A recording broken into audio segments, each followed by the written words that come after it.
नवीन कायद्याविषयी जनतेमध्ये जनजागृती व्हावी.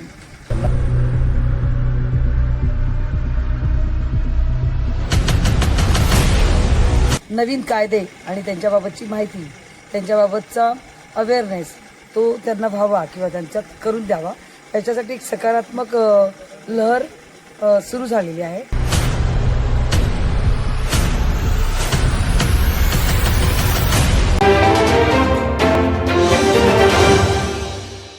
धाराशिव जिल्ह्याच्या उमरगा तालुक्यातील उपविभागीय पोलीस अधिकारी सदाशिव शेलार आणि पोलीस निरीक्षक अश्विनी भोसले यांनी तालुक्यातील अतिशय दुर्गम भागातील खेडेगावामध्ये जाऊन ग्रामस्थांना पूर्णपणे आपल्या विश्वासात घेत कायद्याची सखोल माहिती देत गाव पातळीवर सुखसमृद्धीचा मंत्र देताना ते दिसून येत आहेत. उमरगा तालुक्यातील कोळसूर कल्याणी आणि कोळसूर गुंजोटी ही काही अशी गावं आहेत की इथं महामंडळाची बसही येत नाही. शेतकरी, शेतमजूर आणि रोजंदारी हातावरचं पोट असणारी, ग्रामस्थ असणारी ही गावं शासन, प्रशासन आणि कायदा, पोलीस ठाणे अशापासनं कोसो दूर असतात.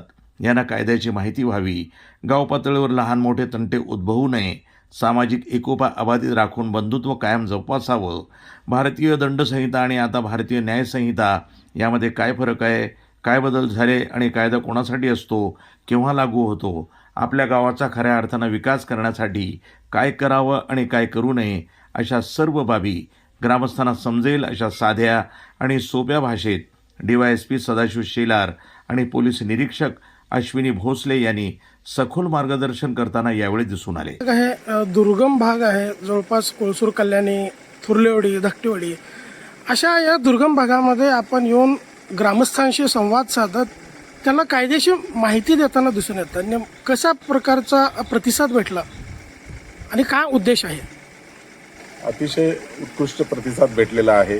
या दोन्ही कोळसूर गावामधील ग्रामस्थांनी, पदाधिकाऱ्यांनी सक्रिय सहभाग नोंदवला आहे आणि त्यायोगे जो आमचा उद्देश होता की नवीन कायद्याविषयी जनतेमध्ये जनजागृती व्हावी, त्यांना कायदे माहीत असावेत आणि गावामध्ये शांतता सुव्यवस्था राहावी, हा आपला अंतिम उद्देश आहे. त्या उद्देशाने हा कार्यक्रम घेतला होता.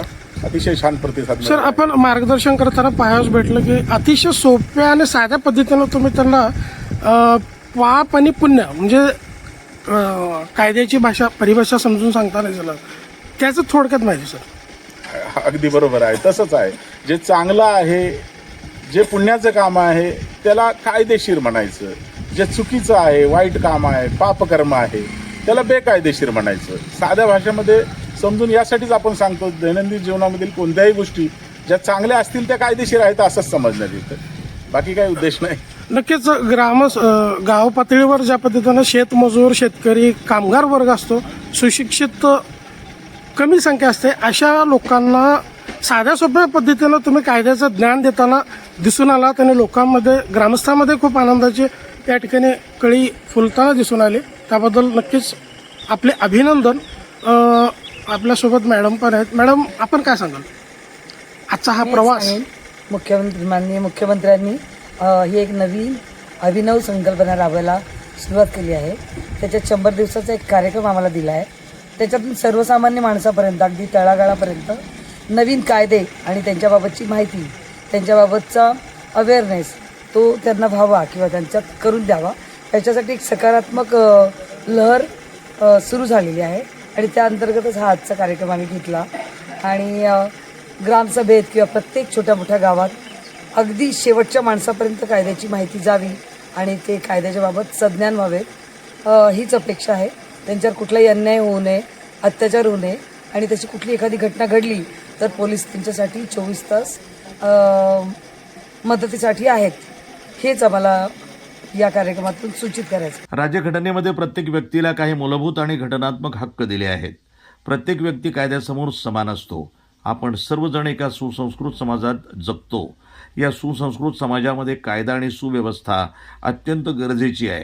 कायद्याचं ज्ञान प्रत्येक व्यक्तीला असणं आवश्यक आहे, असं DYSP सदाशिव शेलार यांनी मार्गदर्शन करताना सांगितलं. एकंदरीत या कार्यक्रमामुळे ग्रामस्थ खूप आनंदी झाल्याचे दिसून आले. कारण आहे की आजपर्यंत इतके मोठे अधिकारी आमच्या गावाला कधी अशा पद्धतीने येऊन या लोकांना मार्गदर्शन कधी करत नव्हते, परंतु त्यांनी हे मार्गदर्शन केलं आणि त्याच्यामध्ये अत्यंत साध्या आणि सोप्या भाषेमध्ये लोकांना समजून सांगितलं. गुन्हा कशा पद्धतीने घडतो आणि का घडतो याची कारणं सांगितली, कलमं सांगितली, कुठले कुठले कलमं या ठिकाणी वापरले जातात, नवीन आणि जुने, याचं मार्गदर्शन केलं.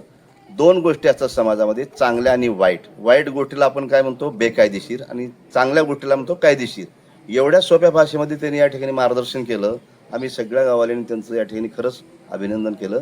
त्याचबरोबर या ठिकाणी या गावामध्ये कुठल्या प्रकारचे गुन्हे घडू नयेत किंवा लोकांमध्ये शांतता सुव्यवस्था राहिली पाहिजे, एकमेकांमध्ये एकोपा निर्माण झाला पाहिजे आणि एकमेकांचं सहकार्य लाभलं पाहिजे, या हेतूने या ठिकाणी आले. आणि कुठले जर गैरव्यवहार चालत असतील तर ते सांगा आम्हाला, आम्ही ते बंद करू.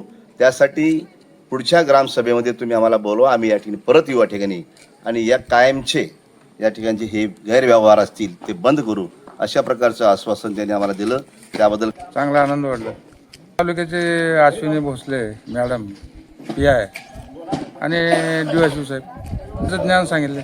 नवीन कायदे झाले त्याच्याबद्दल मार्गदर्शन केले. कसं वाटलं त्यांनी सांगताना, म्हणजे ग्रामस्थांचे कसं काय होतं एकदम सोप्या भाषेत सांगितले, चांगलं वाटलं. मार्गदर्शन चांगल्या पद्धतीने केले, हसत खेळत. प्रतिसाद दिले, गावकऱ्यांनी त्यांचं अभिनंदन केले.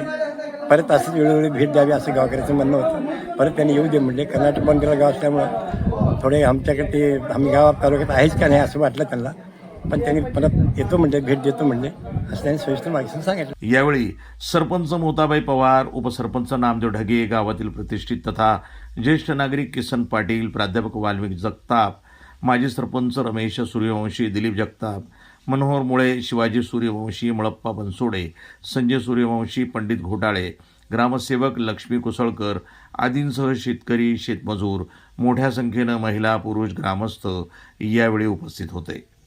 प्रतिनिधी सचिन बिद्री, उमरगा, धाराशिव, NTV न्यूज मराठी.